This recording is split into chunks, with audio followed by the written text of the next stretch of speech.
Assalamualaikum warahmatullahi wabarakatuh. Halo teman-teman.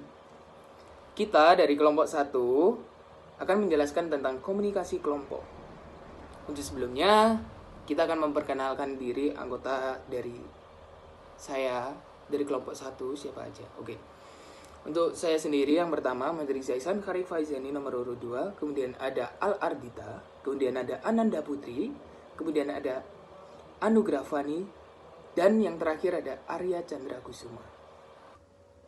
Oke, untuk pendahuluan, apa sih itu komunikasi kelompok? Ya, sebelumnya kita perlu tahu kalau misalnya kita ini sebagai manusia sosial pasti membutuhkan orang lain serta kelompok lain untuk memenuhi kebutuhan kita serta untuk mengembangkan diri kita. Jadi pasti kita membutuhkan kelompok, entah itu di dalam lingkup keluarga, masyarakat, maupun profesi atau pekerjaan. Pengertian dari komunikasi kelompok yaitu interaksi antara 3 orang atau bahkan bisa lebih yang di situ memiliki tujuan yang udah jelas atau ya udah diketahui untuk tujuannya. Biasanya bisa memberi informasi atau sekedar sharing, juga bisa untuk pemecahan suatu masalah. Ciri-ciri kelompok. Yang pertama ada tatap muka.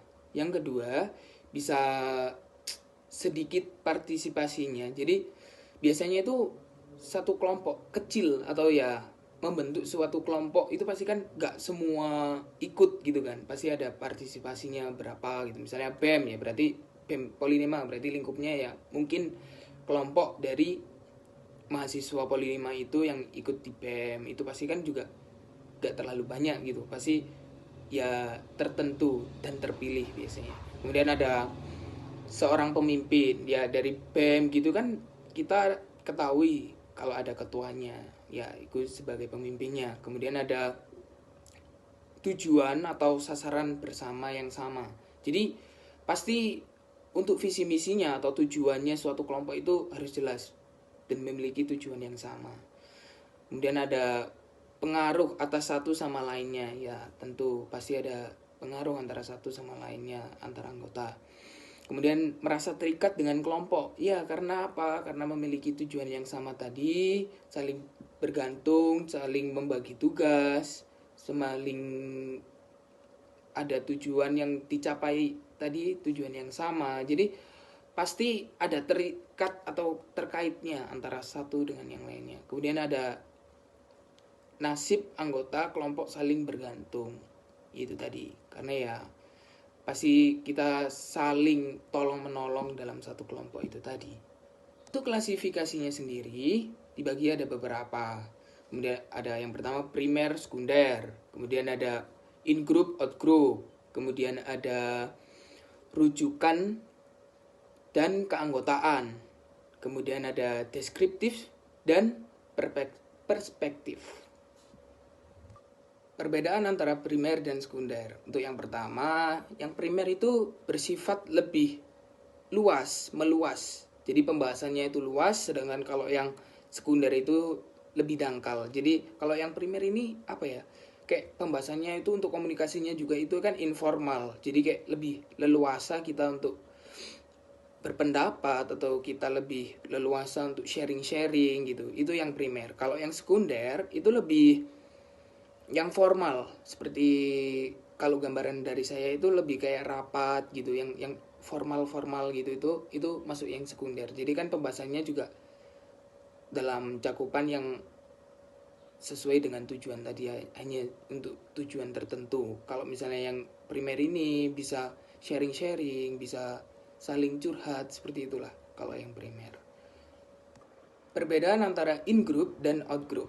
Untuk in group itu berarti kan kelompok kita.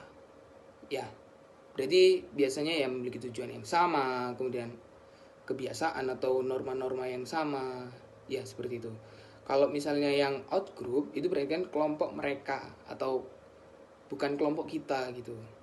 Jadi misal ada suku dari Jawa, ada suku dari Madura, kan udah beda gitu. Misalnya kita yang di Jawa berarti kita termasuk suku Jawa itu berarti kita masuk ke suku Jawa, in group Jawa. Kalau misalnya yang di Madura berarti in group Madura. Kemudian ada batas-batas antara orang dalam dengan yang termasuk orang yang luar. Untuk batas-batasnya bisa dari letak geografis, kemudian ada suku dan bangsa, suku bangsa gitu, seperti yang tadi saya contohkan. Kemudian ada pandangan atau ideologi. Misal Indonesia itu ideologinya Pancasila, sedangkan untuk dari Cina itu komunis, kan udah beda ideologinya, pasti pandangan hidupnya atau untuk pandangan ideologinya pasti udah beda. Kemudian ada pekerjaan atau profesi, ya kita tahu kalau pekerjaan itu banyak banget pilihannya atau banyak profesi yang berbeda-beda juga. Kemudian ada bahasa, ada status sosial dan kekerabatan. Perbedaan antara keanggotaan dan rujukan, atau bisa disebut untuk keanggotaan itu membership atau membership group. Untuk yang kedua yaitu rujukan atau referensi group.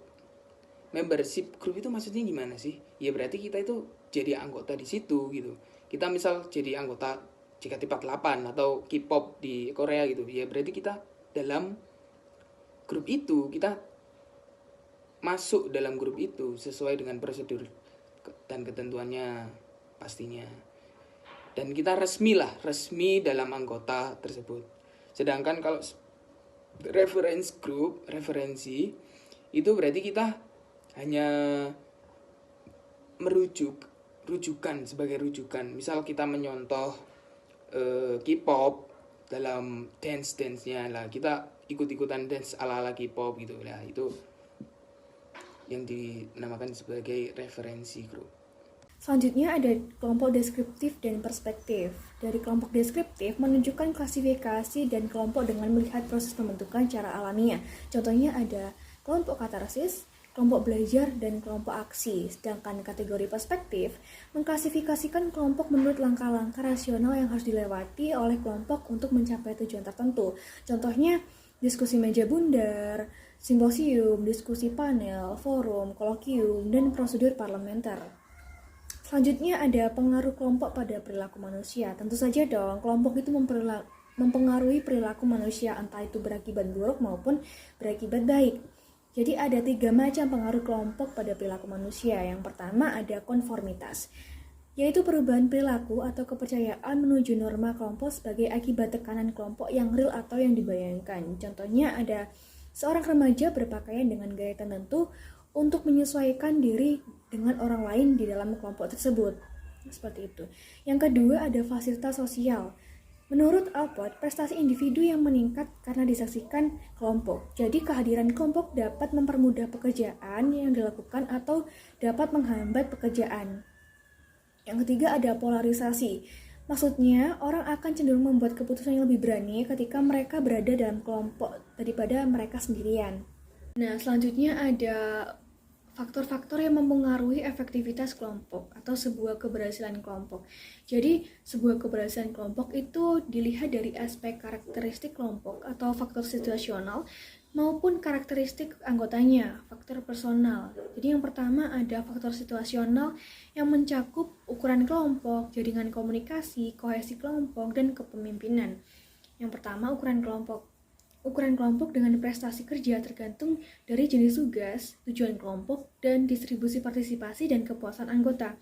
Dari jenis tugas ada 2 macam, yaitu tugas koaktif dan interaktif. Dari tugas koaktif artinya anggotanya bekerja sendiri-sendiri. Sedangkan interaktif, anggotanya saling bekerjasama dan berinteraksi untuk menghasilkan sebuah keputusan. Untuk tujuan kelompok, untuk menghasilkan satu pemecahan diperlukan kelompok kecil, sedangkan untuk menghasilkan berbagai gagasan diperlukan kelompok besar. Untuk distribusi, partisipasi, dan kepuasan anggota, itu maksudnya apa sih? Nah, kelompok besar akan mengurangi partisipasi anggota sehingga akan menimbulkan ketidakpuasan anggota, seperti itu. Yang kedua ada jaringan komunikasi. Apakah setiap anggota dapat berinteraksi secara bebas atau ada batasannya? Jadi, jaringan komunikasi menunjukkan bentuk hubungan yang dilakukan setiap anggotanya. Yang ketiga ada kohesi kelompok. Didefinisikan sebagai kekuatan yang mendorong anggota kelompok untuk tetap tinggal dalam kelompok dan mencegahnya meninggalkan kelompok. Para anggota terikat kuat dengan kelompoknya. Dan yang keempat ada kepemimpinan. Terdapat 3 gaya kepemimpinan, yaitu otoriter, demokratis, dan laissez-faire. Tentu dong, 3 gaya tersebut memiliki kekurangan dan kelebihan masing-masing. Nah, yang kedua ada faktor personal atau karakteristik dari anggotanya ya. Yang pertama ada kebutuhan interpersonal. Jadi, tentunya setiap anggota atau setiap individu memiliki alasan tersendiri atau memiliki berbeda-beda alasan mengapa mereka masuk ke dalam kelompok tertentu. Contohnya seperti kita ya, kita memiliki alasan berbeda-beda mengapa kita memilih organisasi tertentu. Entah itu untuk menambah relasi, untuk menambah pengetahuan, atau untuk mengembangkan skill. Jadi teman-teman coba sebutin alasan kalian ya, kenapa milih organisasi yang kalian inginkan. Kenapa ya? Coba sebutin di live chat. Terima kasih. Nah, yang kedua ada tindak komunikasi. Bila kelompok bertemu, terjadilah pertukaran informasi baik verbal maupun non-verbal. Nah, yang ketiga ada peranan. Peranan yang dimainkan anggota kelompok akan berbeda, entah itu dapat membantu penyelesaian tugas kelompok, memelihara suasana emosional yang baik, atau hanya menampilkan kepentingan individu saja. Seperti itu. Sekian dari saya, selanjutnya saya serahkan ke rekan saya yaitu Ananda Putri. Baik, terima kasih atas waktu yang telah diberikan. Selanjutnya ada tugas kelompok, yaitu memecahkan masalah atau melahirkan gagasan baru. Yang pertama ada inisiator kontributor, yaitu menyarankan atau mengusulkan kepada kelompok gagasan baru atau cara baru yang berkenaan dengan masalah atau tujuan kelompok. Selanjutnya ada information seeker atau pencari informasi, yaitu meminta penjelasan saran yang diajukan dari kecermatannya, otoritasnya, dan faktor yang berkenaan dengan masalah yang dibicarakan. Kemudian ada opinion seeker, yaitu pencari pendapat. Tugasnya bukan hanya menanyakan kasus, tetapi juga menjelaskan mengenai nilai yang relevan dengan usaha kelompok atau nilai-nilai yang mendasari saran yang diajukan. Selanjutnya ada information giver, pemberi informasi. Nah, pemberi informasi ini kayak memberikan fakta atau generalisasi yang otoritatif atau menghubungkan pengalamannya sendiri dengan masalah kelompok. Kemudian ada opinion giver, yaitu pemberi pendapat, menyatakan keyakinan atau pendapatnya yang relevan dengan saran yang diajukan dan saran alternatif. Kemudian ada elaborator atau penjabar. Nah, ini tugasnya menjabarkan saran-saran dengan contoh-contoh atau dengan makna yang lebih luas, memberikan dasar rasional dari saran yang dibuatnya.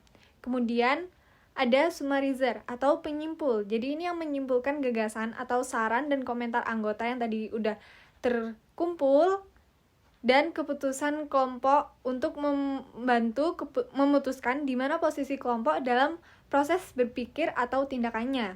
Kemudian ada koordinator integrator atau pemandu. Nah, ini memperjelas hubungan di antara berbagai gagasan dan saran, kayak berusaha mengambil gagasan pokok dari kontribusi anggota dan memadukannya menjadi keseluruhan yang bermakna. Kemudian ada orienter atau pengarah. Ini tugasnya mendefinisikan posisi kelompok dalam hubungannya dengan tujuan kelompok. Jadi kayak titik tolak arah atau tujuan yang disepakati, atau mengajukan pertanyaan tentang arah pembicaraan kelompok, seperti itu. Kemudian ada disagree atau pembantah.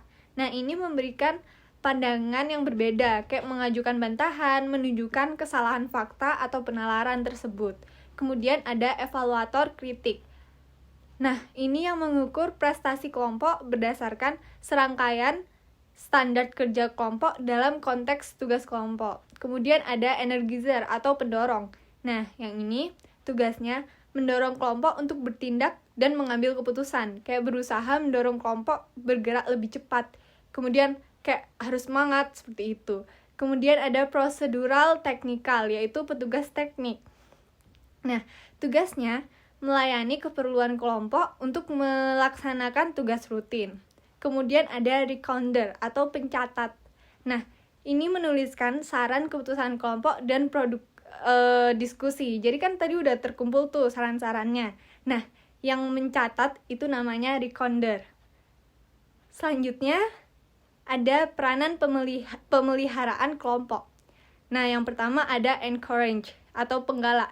Nah, ini memuji, menyetujui, dan menerima kontribusi anggota lainnya. Kemudian ada harmonizer atau wasit. Tugasnya itu yang melerai pertengkaran di antara kelompok-kelompok yang lain, terus berusaha mendamaikan perbedaan, terus mengurangi ketegangan pada situasi konflik. Kemudian ada compromiser atau kompromis. Nah, yang ini bekerja dalam konflik yang melibatkan gagasan atau posisi. Kemudian ada gatekeeper and expeditor atau penjaga gawang. Nah, ini berusaha membuka saluran komunikasi dengan mendorong partisipasi yang lain atau mengusulkan aturan arus komunikasi. Kemudian ada standard setter or ego idol. Nah, ini pembuat aturan. Jadi yang menetapkan kriteria kelompok, kemudian yang menetapkan kriteria kelompok dalam menjalankan fungsinya atau menggunakan kriteria dalam menilai kualitas proses kelompok. Kemudian ada group observer and commentator, yaitu pengamat kelompok. Yang ini tugasnya menyimpan catatan berbagai aspek proses kelompok dan memberikan data tersebut. Nah, dari penafsirannya itu nanti dipakai oleh kelompok dalam menilai prosedur tertentu itu. Kemudian ada follower atau pengikut. Ini yang mengikuti gerakan kelompok secara pasif, menerima gagasan yang lain, terus berfungsi sebagai pendengar dalam diskusi dan pengambil kesimpulan. Selanjutnya ada peranan individu. Peranan individu yaitu usaha kelompok untuk memuaskan kebutuhan individual yang tidak relevan dengan tugas kelompok yang berpusat pada individu. Yang pertama ada agresor, yaitu kayak berbuat macam-macam. Jadi sukanya merendahkan status orang lain, menolak nilai tindakan, kemudian menyerang kelompok, dan lain sebagainya. Kemudian ada blocker, yaitu penghambat. Jadi ini cenderung bersifat negatif. Dan secara kepala batu selalu menolak, membantah, dan menentang tanpa ada alasan yang kuat. Kemudian recognition seeker, yaitu pencari muka. Jadi kayak caper, sukanya cari perhatian gitu, terus suka membual, seperti itu. Kemudian ada self-confessor, yaitu mengungkapkan diri.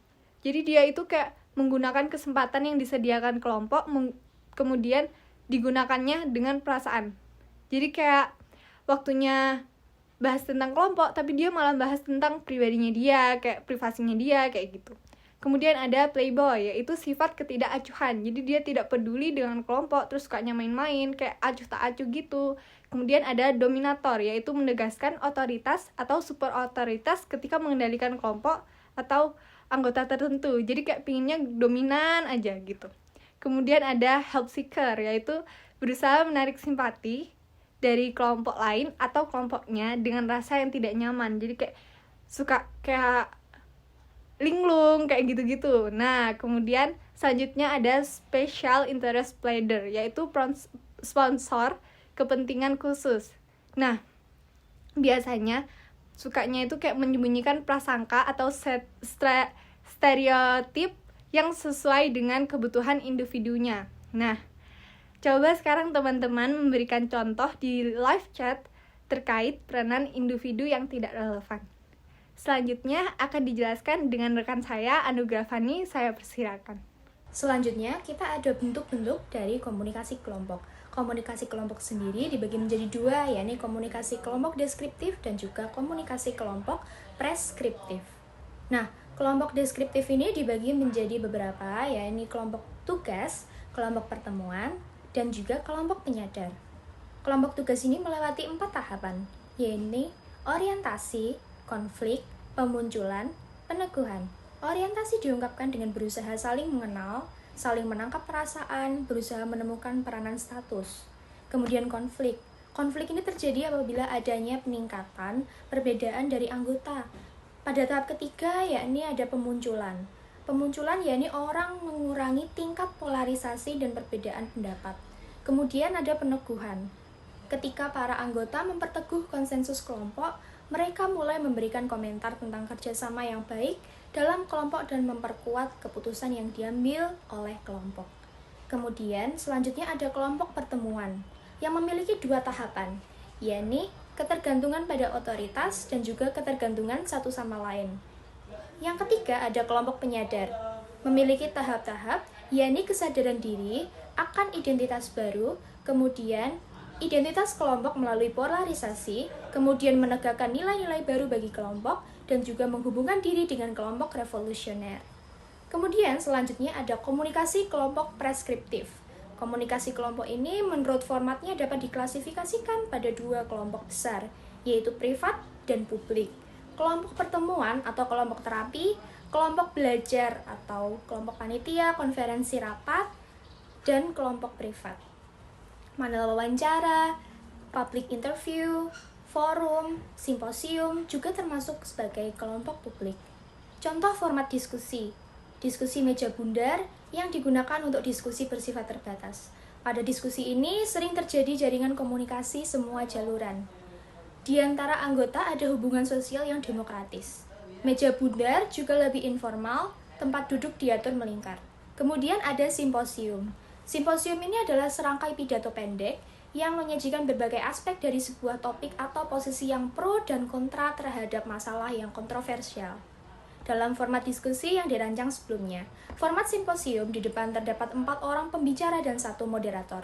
Tugas moderator hanya memberikan gambaran umum tentang hal yang dibicarakan khalayak, diatur dalam jajaran kursi di depan mimbar dan hanya boleh berbicara ketika di depan forum.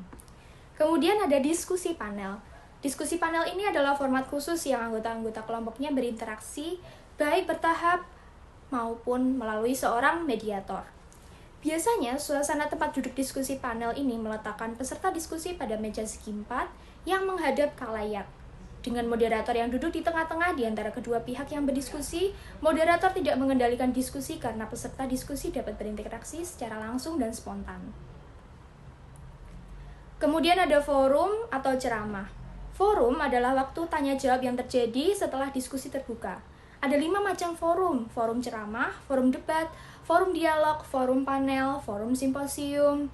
Dan forum ceramah ini adalah format diskusi yang terutama sekali untuk saling berbagi informasi. Forum debat dimaksudkan untuk menyajikan pro kontra terhadap proposisi yang kontroversial. Forum dialog menggunakan kombinasi antara dukungan dan pertanyaan sehingga menjadi struktur diadik atau triadik yang melahirkan dialog. Kemudian ada kolokium. Kolokium ini adalah sejenis format diskusi yang memberikan kesempatan pada wakil-wakil khalayak untuk mengajukan pertanyaan yang sudah dipersiapkan kepada seorang ahli. Kolokium agak bersifat normal, dan diskusi diatur ketat oleh seorang moderator. Kemudian yang terakhir adalah prosedur parlementer.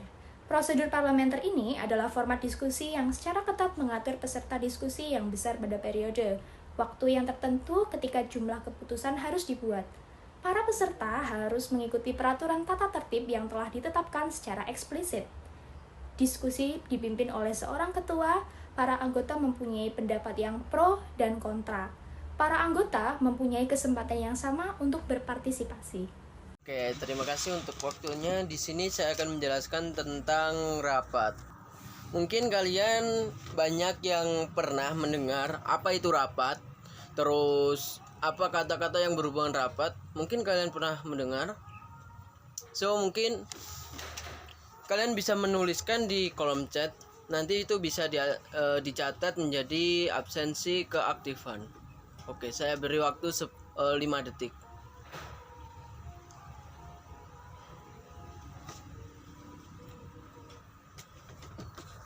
Oke, sudah selesai. Mungkin bisa dilihat untuk gambar ini. Banyak kalian bisa menyimpulkan rapat itu apa. Di situ ada pertemuan, terus ada banyak orang, terus ada media yang digunakan untuk rapat, ada pemimpin, dan ada lain-lain. Masih banyak lagi. Oke, lanjut. Menurut pengertian KBBI, rapat itu adalah pertemuan yang bertujuan untuk membicarakan sesuatu sidang atau majelis. Di sisi lain banyak pengertian rapat. Menurut para ahli juga banyak, terus menurut perspektif orang-orang banyak juga. Mungkin kalian punya pendapat rapat sendiri, arti rapat sendiri. Kalau menurut saya, rapat itu adalah pertemuan antara dua orang atau lebih itu untuk merundingkan suatu hal atau suatu masalah. Gunanya di situ untuk memperoleh tujuan pemecahan masalah atau penjelasan tentang sesuatu hal. Jadi intinya di situ rapat itu yang pertama ada pertemuan, terus ada dua orang atau lebih, terus di situ mempunyai tujuan apa yang dibahas dan lain-lain. Oke, prinsip-prinsip dasar persiapan rapat. Yang pertama, why, what, who, where, when, and how. Yang pertama what? Why. Jadi mengapa rapat ini diadakan? Tujuannya untuk apa? Yang kedua what? Terus yang kedua what? Apa masalah hal yang dibicarakan soal rapat? Jadi itu mesti ada permasalahan yang baik urgent maupun enggak, itu mesti ada masalah yang harus dibicarakan. Yang ketiga siapa aja? Jadi siapa aja yang diundang dalam pertemuan atau rapat tersebut. Yang keempat where, di mana rapat tersebut diadakan, di mana. Yang kelima when, kapan rapat tersebut diadakan.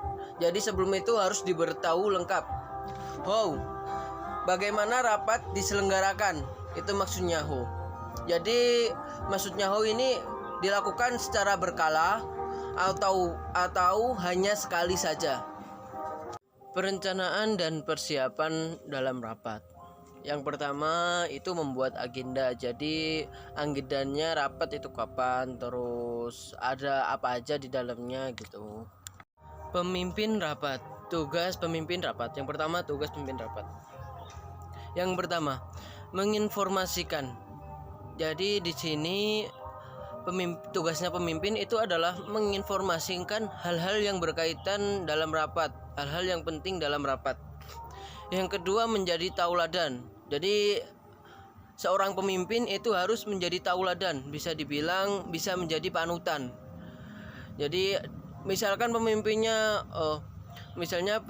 nyeleneh atau bisa dibilang menyimpang dari hal-hal yang baik dalam rapat, itu bisa menjadikan peserta rapat juga mengikuti pemimpinnya. Jadi diusahakan dalam rapat itu harus, saat memimpin rapat itu harus menjadi tauladan yang baik bagi peserta rapat lainnya. Yang ketiga peka. Peka di sini artinya yaitu peka terhadap lingkungan. Jadi misalkan ada peserta yang kondisinya kurang baik atau biasanya dia aktif menginformasikan dalam rapat, tapi untuk saat ini dia kurang baik, itu harus peka terhadap pesertanya. Dan juga harus peka terhadap lingkungan, hal-hal yang terjadi dalam rapat. Yang keempat penentu arah. Jadi rapat ini mau dibawa kemana? Dalam rapat harus ada arah yang jelas, yaitu arah untuk mencapai tujuan. Adalah tugas dari pemimpin rapat yang di situ sangat berperan penting banget dalam kegiatan rapat. Pemimpin rapat yang pertama ada tipe otoriter. Jadi di situ pemimpin yang otoriter itu memaksakan terhadap pesertanya, merasa berkuasa, terus semua pendapat tentang hal tersebut itu harus disetujui oleh peserta rapatnya. Jadi tipe otoriter ini tidak cocok dalam kegiatan rapat. Yang kedua adalah tipe demokratis. Tipe demokratis ini tipe yang sangat bagus dalam memimpin rapat.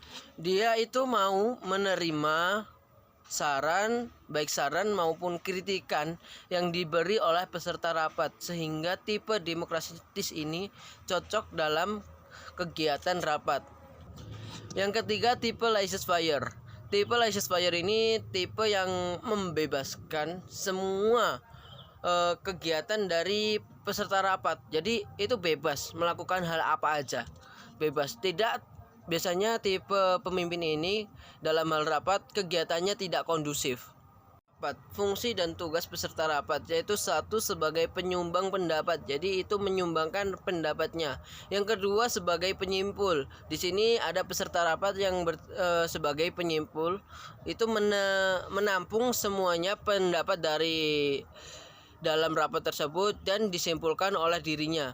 Yang ketiga sebagai penyumbang data. Jadi di sini menyumbangkan data-data yang real yang berada di lapangan. Yang keempat sebagai penerima hasil keputusan, itu menerima hasil keputusan dari dalam hasil keputusan yang ditentukan oleh rapat tersebut.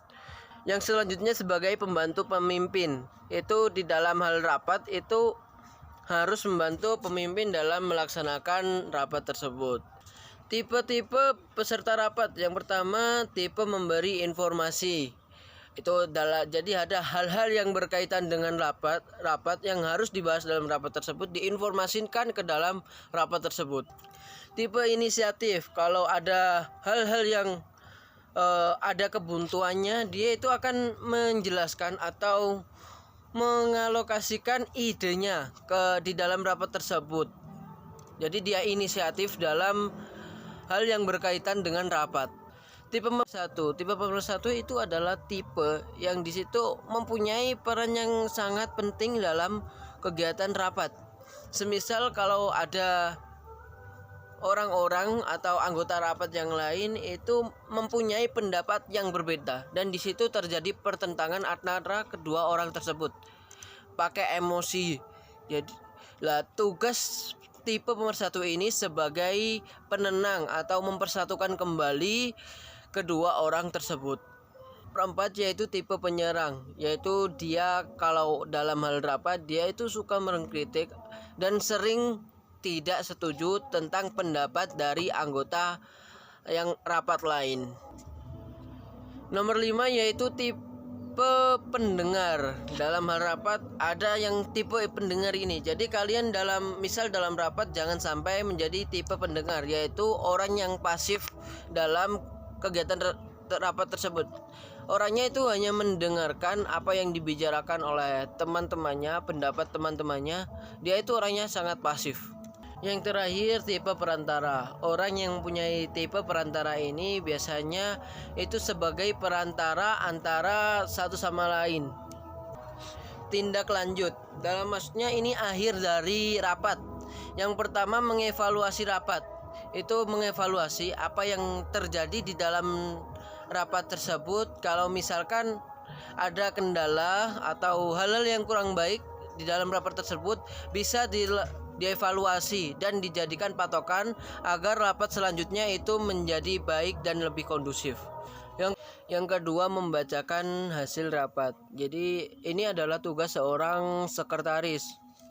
Jadi membacakan hasil yang berada di dalam rapat tersebut, hasil yang diperoleh dari rapat tersebut, sehingga kalau misalkan ada yang kurang di dalam rapat tersebut itu di dalam catatan dari sekretaris tersebut itu bisa disanggah oleh peserta rapat yang lain. Yang ketiga menyebarkan hasil rapat. Kalau misalkan rapat ini adalah rapat formal seperti rapat dalam menentukan undang-undang, itu ada tugas seseorang untuk menyebarkan hasil yang di dalam rapat tersebut. Menyebar hasil rapat ini berartian kalau misalkan rapat itu formal dan penting bagi masyarakat umum seperti penyusunan undang-undang atau yang lainnya, itu bisa disebarkan kepada seluruh orang. Tapi kalau misalkan rapat ini rapat rahasia atau bisa dibilang tertutup, itu disebarkan kepada anggotanya saja. Yang terakhir, pembacaan doa.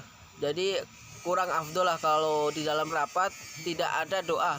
Dan sekian presentasi dari kelompok kami. Kalau misalkan ada hal-hal yang perlu ditanyakan, itu bisa chat via WhatsApp. Wassalamualaikum warahmatullahi wabarakatuh.